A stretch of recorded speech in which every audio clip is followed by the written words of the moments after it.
To MMA May, the best MMA show around the world. My name's Mighty. Thank you so much for joining me for this episode. I believe it is episode 76.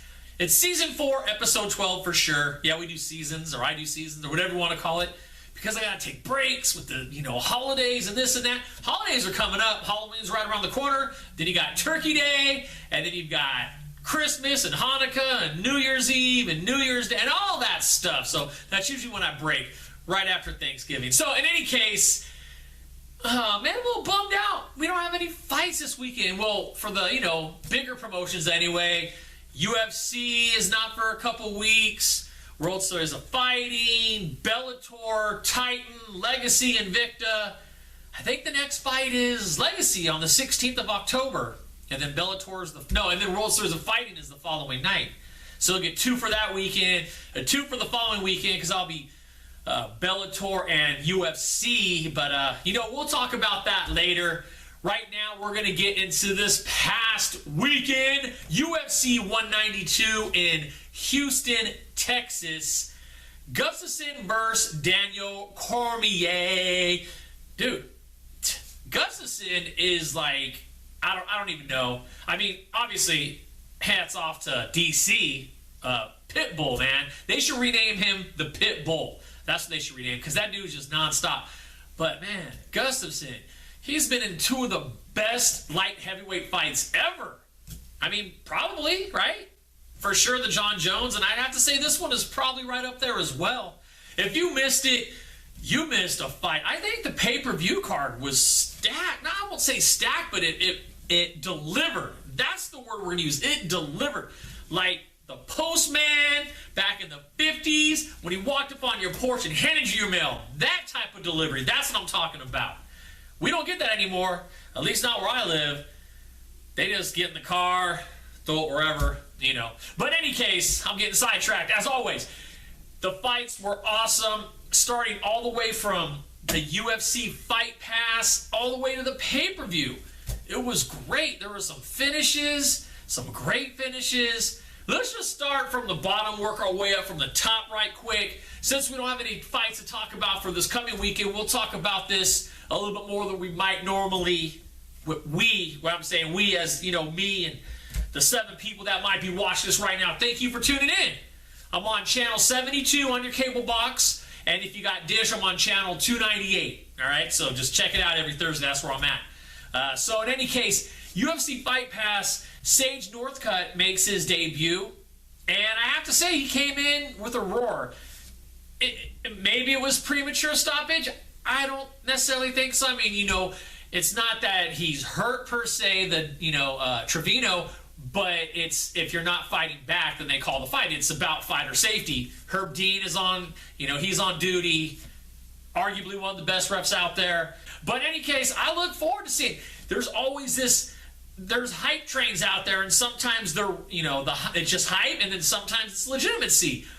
Now, we still have to see what this kid can do. And he is a kid. He's 19 years old. So, I mean, he can only get better from here. But he looked pretty impressive, very fast, very athletic, with his, I don't even know what it was, his Kung Fu Panda backflip, splits in the air type deal. That was off the hook. I was like, wow, that should give him a 10 on the scorecards right there alone. But in any case, I was impressed. I definitely look forward to seeing who they're going to match him up with next.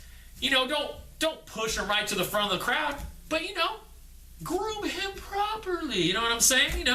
Let him get his feet wet, dip him in the pool. So that was an exciting fight. There were some great fights on the prelims. You like that? That's from a couple seasons ago, if you didn't know. The free prelims. Rose, man, she had one of the only 3 standing guillotine finishes, rear naked choke finishes. She finishes Angela Hill in a standing rear naked choke. That was pretty legit, and if you watch the replay in slow motion, Angela Hill's trying to kind of, I don't know, she was like, tapping the air or something right before she's about to go out, but that was a legitimate fight. Check this out if you have not seen it. And then we had the actual main card on pay-per-view. I would say that delivered pretty good as well, too. There were some good fights on that. The one fight I was looking forward to, and I guess it's just because it was more of some question marks, was the co-main event, which became the co-main event, because Johnny Hendricks had issues with weight cutting, I guess intestinal issues. He pulls out. Tyron basically, the fight gets scrapped, and Tyron supposedly gets the next title shot. Don't ever bank on that, because you see how things change. I mean, look at Miesha Tate. She was supposed to get the next title fight against Ronda Rousey, and now she's fighting Holly Holm. So, Tyron, I hope you get it. I mean, if that's what they say they're giving to you, best of wishes on that. I want to see you fight Condit anyway, so I'm hoping Condit can beat Lawler, and then that sets up that rematch I was talking about. I was disappointed, though, to see that fight scrapped. I really want to see Hendricks against Woodley, but in any case, that gets scrapped. Bader and Rashad gets bumped up to co-main event, and that's the fight I was interested to see. The simple fact that Rashad had been out of the ring for so long, the cage, I should say, for 2 years. It'll be 2 years next month, and ring rust is real. I've talked about it before. Many people have talked about it. It's different to be sparring and training and doing your camp opposed to game speed. It's just different. And one thing is he looked way smaller. Bader came in as the much bigger opponent. I mean, they looked like two different weight classes. Rashad looked like a middleweight next to Bader as a heavy, a fairly heavy, light heavyweight. To see Rashad come in and look like that, it was sad. I wanted to see him perform better. I did take him on the upset pick, and obviously I did not get it. But let's talk about Bader. He has a 5-fight win streak. But, I mean, who was he beat? He beat OSP, so I'll give him that. The Phil Davis fight, that was split decision. And that's arguable right there if he won that or not. He beats Rashad. Rashad's a 36-year-old man that hasn't fought in 2 years. So, I'm not taking anything away from Bader. I mean, I'm not saying he's not a good fighter, because he is a good fighter. But to say where he is at, like amongst these elite fighters, I don't know. I want to see him fight an active top 5 opponent or an active top 3 opponent. Give him Gustafsson. Then we'll see where he stacks up. Or, I mean, I don't know.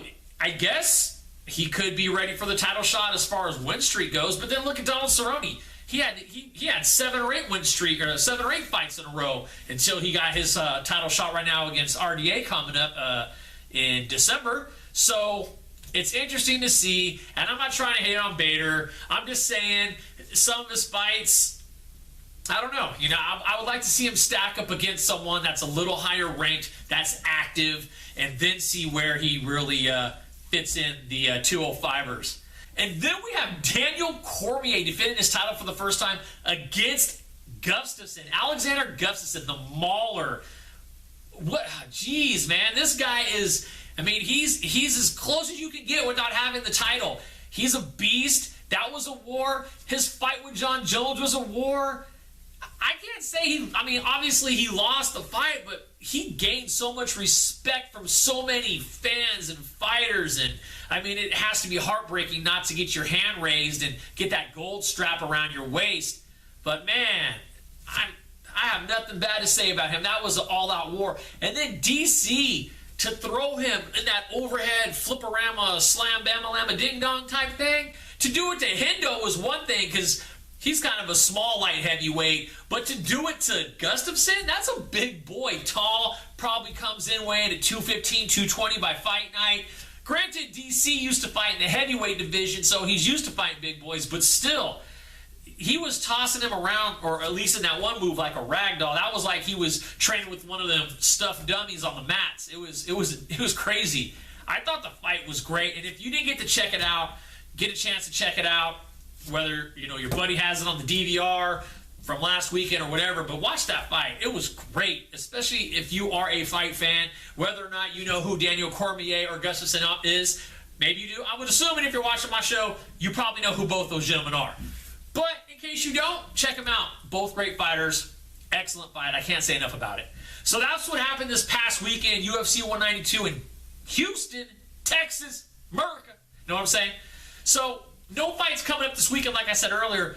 But one of the things that did set the social media on fire, not as much as it has in the past, with like the free Nick Diaz thing and some of the other stuff that we have talked about, the John Jones incident, not getting jail time, is TJ Dillashaw leaving Team Alpha Male, now going to train with Team Elevation for his upcoming fight against Dominic Cruz coming up in January.